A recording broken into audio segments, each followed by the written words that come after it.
This article right here. There is actually, what argument is there for Paige being the best guard in the WNBA? Like, what argument is there for Paige Beckers being better than Olivia Miles?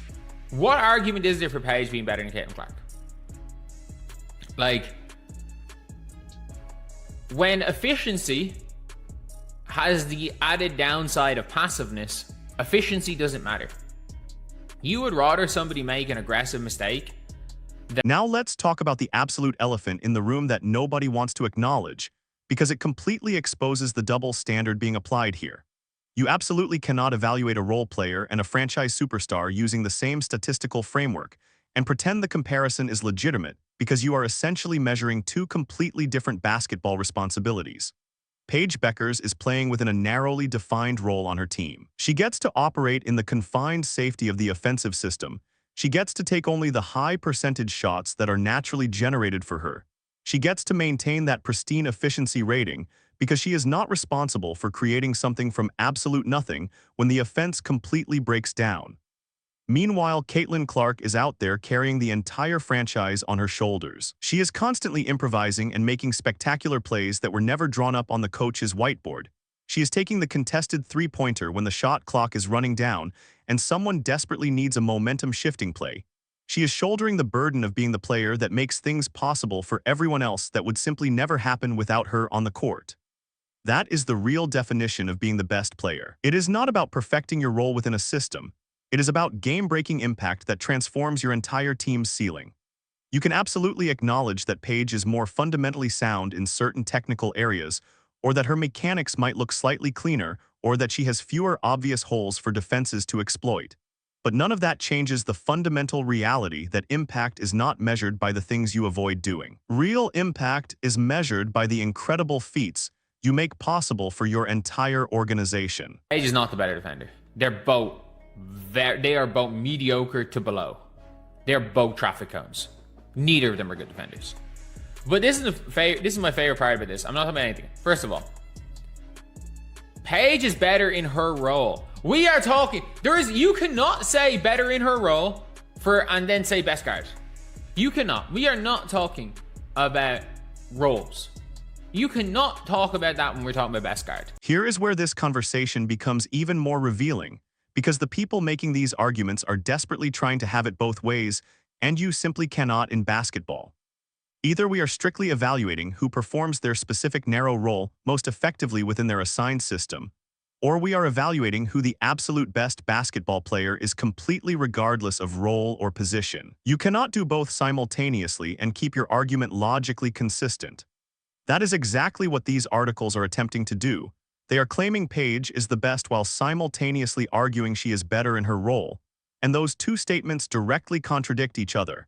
And that logical inconsistency is the smoking gun that proves this is manufactured debate designed to manipulate rather than illuminate. The beautiful thing about basketball is that it reveals truth on the court, and when you actually watch these two players compete head-to-head, when you see Iowa completely dismantle Paige's entire team of elite WNBA roster members, when you watch Caitlin consistently put up dominant league-leading numbers while orchestrating her offense with lethal precision, the truth becomes undeniably obvious without needing any convoluted essays or think pieces to justify it. The absolute best players in the world do not need lengthy articles constantly being written just to argue against what we can all clearly see. Their play naturally makes the case for them every single night, and the mere fact that people are going this hard to create a counter-narrative tells you absolutely everything about how overwhelmingly dominant Caitlin's performance actually is. Like, this is mad. I actually cannot believe. And that is the narrative that is being now pushed. The Paige was always better. And if you want to say Paige was better when they were 17 years old, you got me. You got me, because she was. Paige Beckers was the better player when she was 17 years old. There are players that I was better than at 17 years old that are playing pro. That are playing pro overseas and have had pro careers. There are players I made a national team over that have traveled the world playing high-level basketball. There's guys that went D1, high-level D2 two that I made a national team over at one stage in my life. Look at this from the most brutally honest perspective possible and strip away all the noise and all the stat sheet manipulation, and what you are actually left with is this reality. Paige Beckers is undeniably an excellent basketball player with incredible growth and an absolutely bright future ahead of her. Nobody is arguing that she is not extremely talented and worthy of respect as a professional athlete. But Caitlin Clark is without a shadow of a doubt the single best guard playing in women's basketball right now, and frankly, she has held that title firmly for the last 2 years straight with no serious contender, even approaching her level of overall dominance and impact. The only real question that matters is whether we as a basketball community are finally going to be completely honest about what we are actually witnessing, or if we are going to stubbornly cling to cherry-picked efficiency stats and role optimization arguments to pretend that something other than pure historic on-court dominance is driving this conversation. I know exactly which side of that debate all the tangible real-world evidence supports. And if you want to see the breakdown of every single guard in the league ranked by actual impact, and how Caitlin's dominance compares to the rest of the competition, then drop a comment right now and let me know if you are subscribing to this manufactured debate, or if you are ready to accept the undeniable truth. Because the real analysis is about to go way deeper than these surface-level arguments, and you are not going to want to miss it. Let me break down the core problem with this whole argument, because it reveals the exact mechanics of how the narrative is being strategically constructed and why it completely falls apart under any logical scrutiny.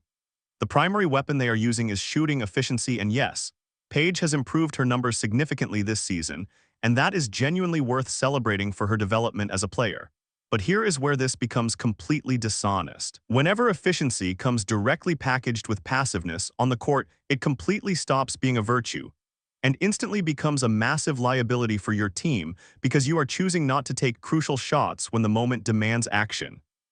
Imagine a scenario where there is a wide-open teammate sitting directly under the basket with an 80% chance of a successful pass. Would you consider yourself the better basketball player if you nervously pass it up because you are too afraid of that 20% failure rate? Or would the better player be the one who bravely makes the aggressive play and accepts that risk? This is the fundamental distinction they refuse to acknowledge because it demolishes their entire argument. Caitlin Clark constantly makes aggressive mistakes that show up glaringly on the stat sheet, while Paige Beckers makes passive mistakes that are completely invisible to the box score, but absolutely devastating to her team's momentum. And that is not a coincidence or a flaw in Caitlin's game. That is the exact reason she is the better basketball player. Somebody just dropped one of the most absurd articles I have ever laid eyes on.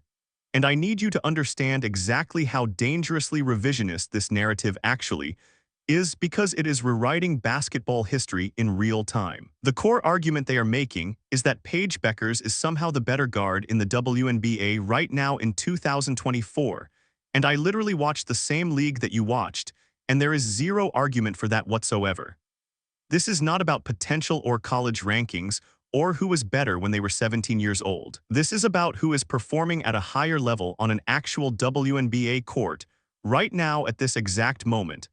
And the more you dig into this manufactured narrative, the more you realize how desperately these articles are being written to create a case that should never have needed to exist in the first place. They are essentially trying to argue that a player who just had her team completely dismantled by an entire squad of WNBA players in a head-to-head matchup is somehow performing better than the player who absolutely destroyed them. And that contradiction alone should tell you everything you need to know about how flimsy this entire foundation actually is.